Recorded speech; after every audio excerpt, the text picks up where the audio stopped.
आज हम कर्नाटक हाईकोर्ट का बहुत ही महत्वपूर्ण निर्णय लेकर के आए हुए हैं। मामला है सोमनाथ उर्फ Somshekhar son of Mahadevappa Gandke versus Karnataka राज्य।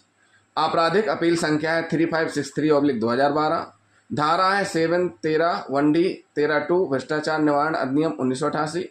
निर्णय है 13 अगस्त 2020 को। दो अभियुक्त थे। नंबर 1 है आरक्षक 986 सोमनाथ उर्फ सोमशेखर। नंबर दूसरा है दयानंद लेखक। तो साथियों, ये दोनों थे पुलिस थाना गांधीगंज जिला बीदर के। दीपावली के समय शिकायतकर्ता ने थाने में जाकर के पटाखा दुकान खोलने के लिए अनापत्ति प्रमाण प्राप्त करने के संबंध में संपर्क किया था, जिसमें आरक्षक 986 के द्वारा 500 रुपये की रिश्वत मांगी गई थी। दिनांक 5/10/2006 को फोन पर बातचीत हुई आरोपी नंबर 1 से। उसके द्वारा बोला गया कि थाने में जो लेखक है उसको रुपए वो दे दे। इसी दौरान शिकायतकर्ता ने 5/10/2006 को ही लोकायुक्त कार्यालय में जाकर के आवेदन दिया और FIR दर्ज हुई। लोकायुक्त के द्वारा 2 सरकारी गवाहों को बुलाया गया। सरकारी गवाहों को बुलाने के बाद शिकायतकर्ता से मिलवाया गया दोनों सरकारी गवाहों को, और शिकायतकर्ता द्वारा प्रस्तुत शिकायत आवेदन पत्रों को पंचों द्वारा पढ़ा गया। जो सरकारी गवाह थे उनके द्वारा पढ़ा गया। पढ़ने के बाद तस्दीक की गई और फिर वहीं मौके पर ही शिकायतकर्ता ने 500 रुपये पेश किए, जो कि 100 रुपये के 5 नोट थे। नोटों के नंबरों का देखा गया, नोट गिने गए, नोटों के नंबरों को नोट किया गया सरकारी गवाहों के द्वारा। उसके बाद लोकायुक्त के द्वारा ही फिनाप्थलीन के घोल की प्रक्रिया और नोटों में पाउडर लगाने की प्रक्रिया समझाई गई और प्रस्तुत नोटों में 100 के 5 नोटों में फिनाप्थलीन पाउडर की महीन परत लगाई गई। उसके बाद शिकायतकर्ता की कमीज में रखवा दिए गए। उसको हिदायत दी गई कि जब तक आरोपी के द्वारा रुपए मांगे ना जाए, जब तक रुपयों को टच ना करें।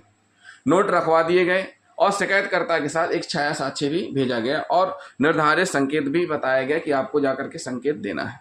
क्या करना है? जैसे ही आपके द्वारा रुपए दे दिए जाए संकेत देना है। टीम तैयार हुई, ट्रैप दल पूरा तैयार हुआ। उसके बाद पुलिस थाना गांधीगंज जिला बीदर के लिए रवाना हुआ और जैसे थाने के पास पहुंचे, थाने के पास गाड़ी खड़ी हो गई, स्टाफ खड़ा हो गया। छाया साक्षी और शिकायतकर्ता थाने के अंदर गए। थाने 3:45 पर गए, बाहर आए 6 बजे। संकेत दिया गया।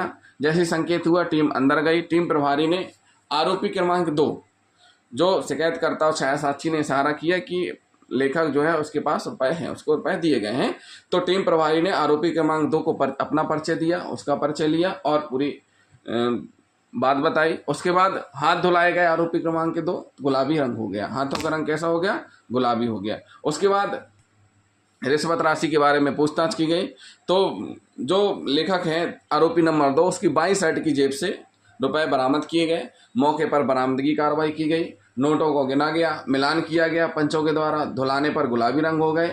पंचनामा तैयार किया गया और जो आरोपी नंबर 2 है, जिसके पास रुपए बरामद हुए, उससे स्पष्टीकरण मांगा गया, जिसने मांग से इनकार कर दिया। मौके पर नष्ट मौका बनाया गया और दस्तावेज जब्त किए गए।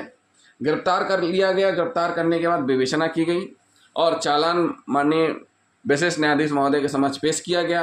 विचारण चला। विचारण के दौरान विशेष न्यायाधीश महोदय के द्वारा क्या किया गया? दोष सिद्धि की गई, सजा दी गई। तो साथियों, यहाँ पर क्या किया गया है? विचारण न्यायालय के द्वारा सजा दी गई है। उसके बाद आरोपी के द्वारा सोमनाथ और सोमशेखर के द्वारा माननीय कर्नाटक हाईकोर्ट में अपील की गई। माननीय कर्नाटक उच्च न्यायालय में आरोपी क्रमांक 1 के द्वारा अपील प्रस्तुत की गई। आरक्षक 986 सोमनाथ और सोमशेखर। माननीय विशेष न्यायाधीश महोदय के समक्ष लोकायुक्त ने जब चालान प्रस्तुत किया था, 2 आरोपी थे। एक आरोपी आरक्षक 986 सोमनाथ, दूसरा लेखक कांस्टेबल दयानंद था। दयानंद को विशेष न्यायाधीश महोदय के द्वारा बरी कर दिया गया, यानी आरोपी क्रमांक 2 को क्या कर दिया गया? बरी कर दिया गया और आरोपी क्रमांक 1 को सजा सुनाई गई। आरोपी क्रमांक 1 ने माननीय कर्नाटक उच्च न्यायालय में अपील की। अपील के दौरान अपीलार्थी के अधिवक्ता के द्वारा तर्क रखे गए, अभियोजन की तरफ से भी तर्क रखे गए। दोनों पक्षों को सुनने के बाद माननीय हाईकोर्ट ने पाया कि मामले में आरोपी क्रमांक 1 के खिलाफ धारा 7 PC एक्ट का अपराध था। जो आरोपी क्रमांक 1 आरक्षक 986 सोमनाथ था, उसके खिलाफ धारा 7 PC एक्ट का अपराध था।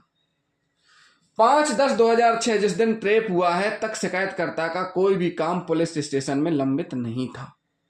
जो पुलिस स्टेशन है वहां पर लंबित नहीं था। आरोपी क्रमांक 1 के पास यह अनापत्ति प्रमाण पत्र जारी करने का कोई अधिकार और शक्ति नहीं थी।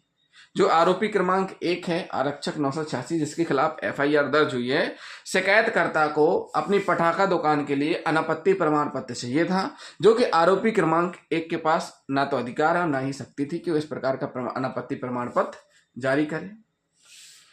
मामले में मोबाइल फोन से बातचीत हुई थी।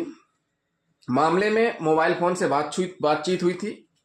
क्या हुआ था कि 3/10/2006 को शिकायतकर्ता और आरोपी क्रमांक 1 के बीच बातचीत हुई और उसके बाद 5/10/2006 को भी शिकायतकर्ता और आरोपी क्रमांक 1 के बाद फोन से बात हुई और फोन पर शिकायतकर्ता के अनुसार आरोपी क्रमांक 1 के द्वारा बोला गया कि पुलिस स्टेशन में जाकर के दयानंद को रिश्वत दे देना है।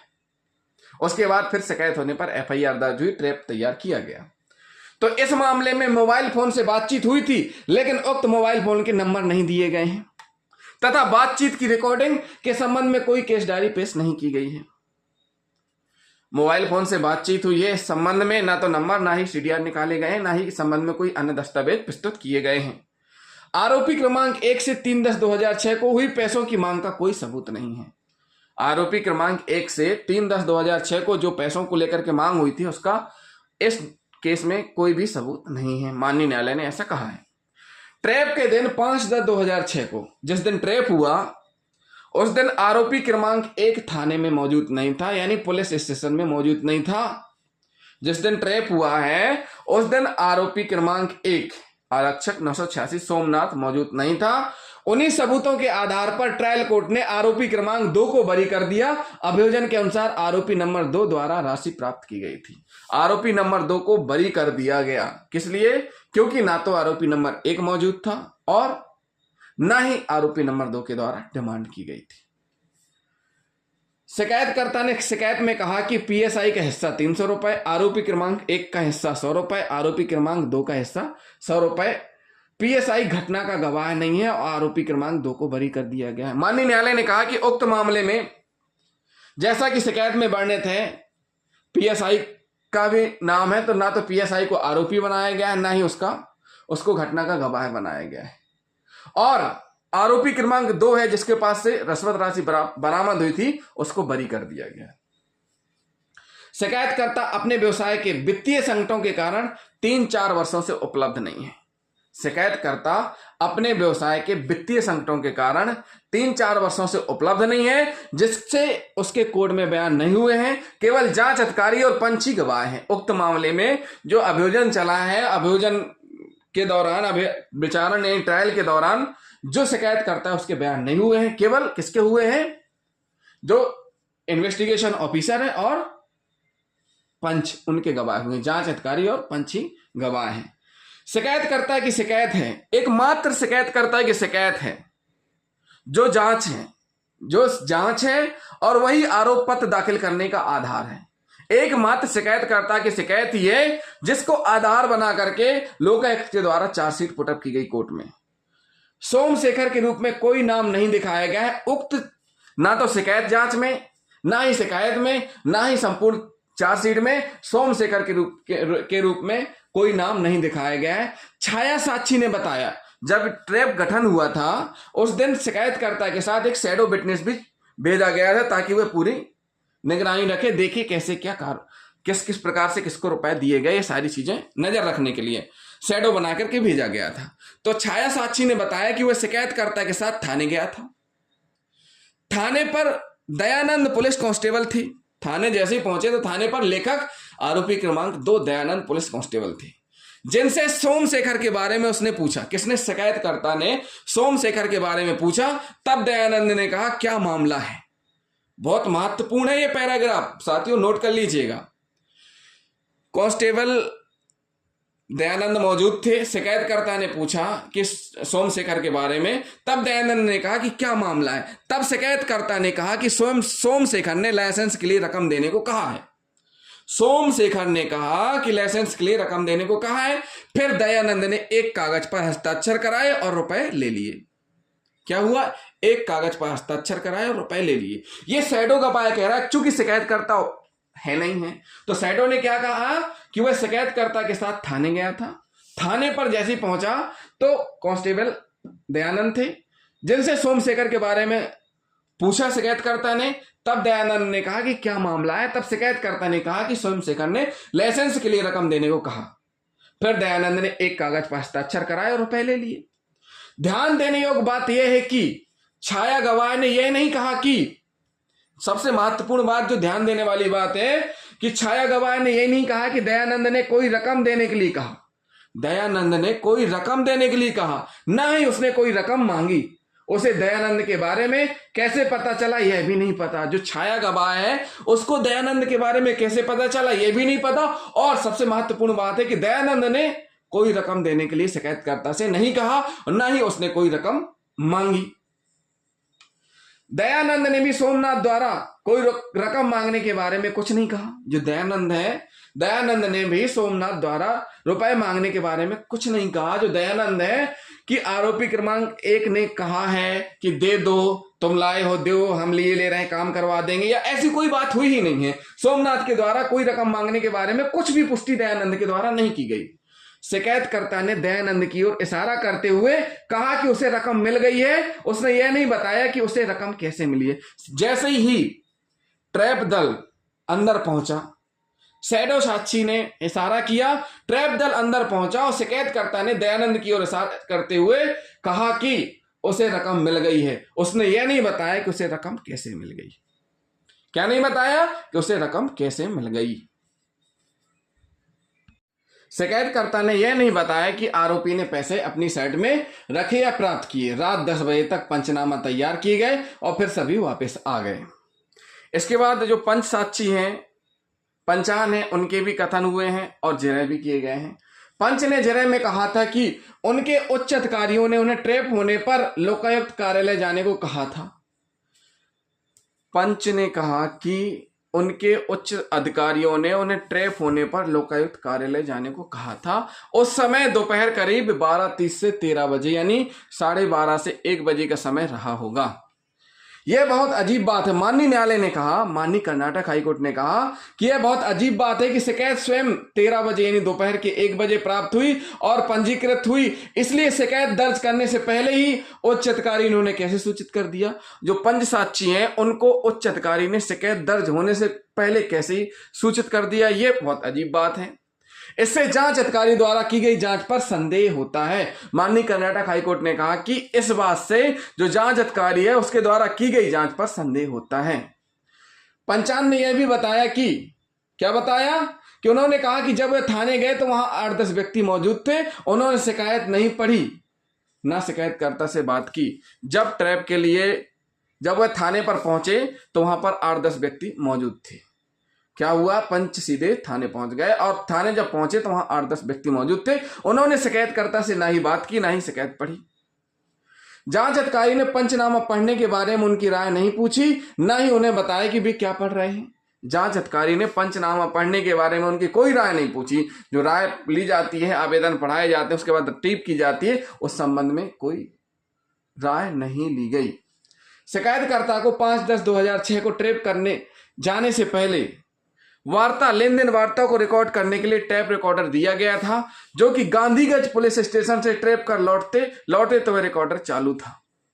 यानी कि पूरी घटनाक्रम के टाइम में वह रिकॉर्डर चालू रहा। यह पंच साक्षी ने कहा। एक अन्य गवाह जो कि शिवानंद के साथ था, उसके गवाह लोकायुक्त ने करवाए हैं। कीर्तिराज ने कहा कि 3/10/2006 के बाद 3/10/2006 के बाद उसकी और शिवानंद की आरोपी क्रमांक 1 सोमनाथ से मुलाकात नहीं हुई है। 7/10/2006 को उसे शिकायत दर्ज होने के बारे में पता चला। कब पता चला? 7/10/2006 को उसे शिकायत दर्ज होने के बारे में पता चला। अभियुक्त क्रमांक 1 का यह तर्क है कि कीर्तिराज के कहने पर यह मामला दर्ज किया। जो लोकायुक्त में मामला दर्ज हुआ है वहां पर शिकायत जो दी गई है वो शिवानंद ने वो कीर्तिराज के कहने पर दी है और कीर्तिराज के कहने पर ही लोकायुक्त में मामला दर्ज हुआ है। क्यों? क्योंकि जो शिकायत करने का आदी है कौन?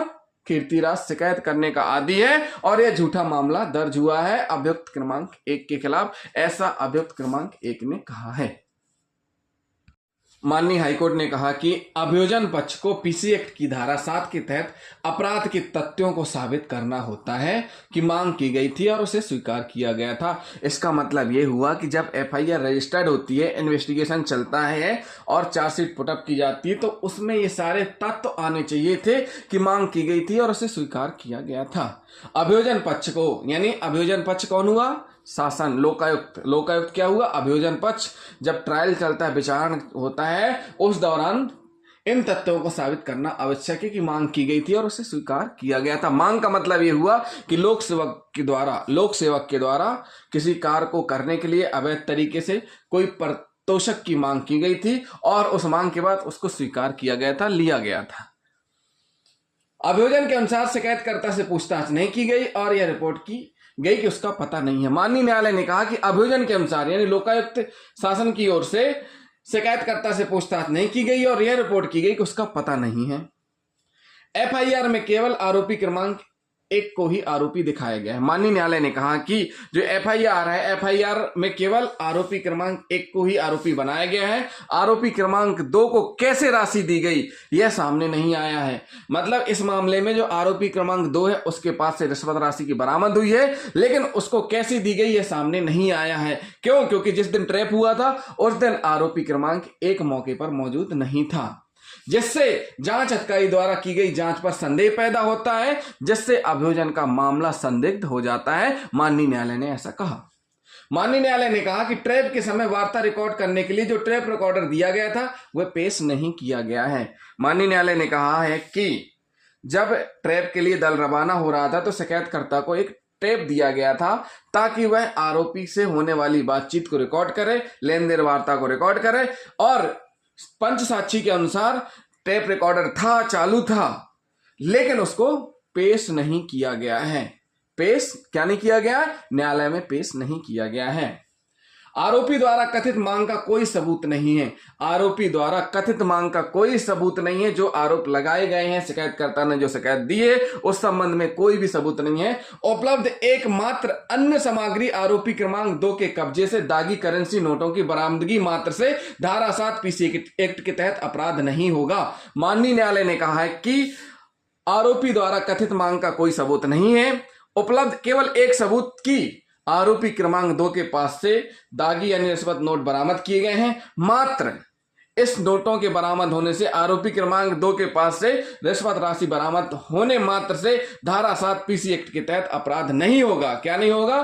धारा 7 पीसी एक्ट के तहत अपराध नहीं होगा, क्योंकि अवैध परितोषण की मांग उक्त अपराध का गठन करने के लिए अनिवार्य है। और मांग में क्या होना चाहिए? मांग में स्वीकृति भी होनी आवश्यक है। मांग की गई थी और उसे स्वीकार किया गया था, यह धारा 7 के अंतर्गत आवश्यक है। धारा 13(1)D के तहत अपराध के संबंध में भी उपरोक्त बातें निर्णायक होंगी, क्योंकि अवैध परितोषक की मांग के किसी सबूत के अभाव में, अवैध परितोषण की मांग के जो धारा 7 है पीसी एक्ट की, उसके अंतर्गत जो तत्व आते हैं, उन तत्वों के सबूत के अभाव में भ्रष्ट या अवैध साधनों का उपयोग या किसी मूल्यवान वस्तु या आर्थिक लाभ को प्राप्त करने के लिए लोक सेवक के रूप में पद का दुरुपयोग नहीं किया जा सकता है। क्या कहा माननीय न्यायालय ने? कि अवैध परितोषण की मांग बहुत जरूरी है। मांग के सबूत के अभाव में भ्रष्ट या अवैध साधनों का उपयोग या किसी मूल्यवान वस्तु या आर्थिक लाभ को प्राप्त करने के लिए लोक सेवक के रूप में पद का दुरुपयोग नहीं किया जा सकता। जब तक अवैध परितोष की मांग का सबूत नहीं होगा, स्वीकृति का सबूत नहीं माना जाएगा। जब तक कि अवैध परितोष की मांग का सबूत नहीं होगा, तब तक स्वीकृति का सबूत नहीं माना जाएगा। माननीय न्यायालय ने स्पष्ट कर दिया है। एक बार फिर से हम बता दें कि अभियोजन पक्ष को पीसी एक्ट की धारा 7 के तहत अपराध के तत्वों को साबित करना होता है कि मांग की गई थी और उसे स्वीकार किया गया था। इस प्रकार माननीय कर्नाटक उच्च न्यायालय ने अपील स्वीकार की और आरोपी क्रमांक 1 को भी बरी कर दिया। आरोपी क्रमांक 2 जो कि पूर्व में ही विशेष न्यायाधीश के द्वारा बरी कर दिया गया था, अब आरोपी क्रमांक 2 को भी बरी कर दिया गया है। तो जिन साथियों ने अभी तक हमारे चैनल को सब्सक्राइब नहीं किया है, हमारे चैनल को जरूर सब्सक्राइब कर लें। वीडियो को लाइक और शेयर करना ना भूलें, साथ ही साथ कमेंट भी करते जाएं। बहुत महत्वपूर्ण जजमेंट है। थैंक यू साथियों।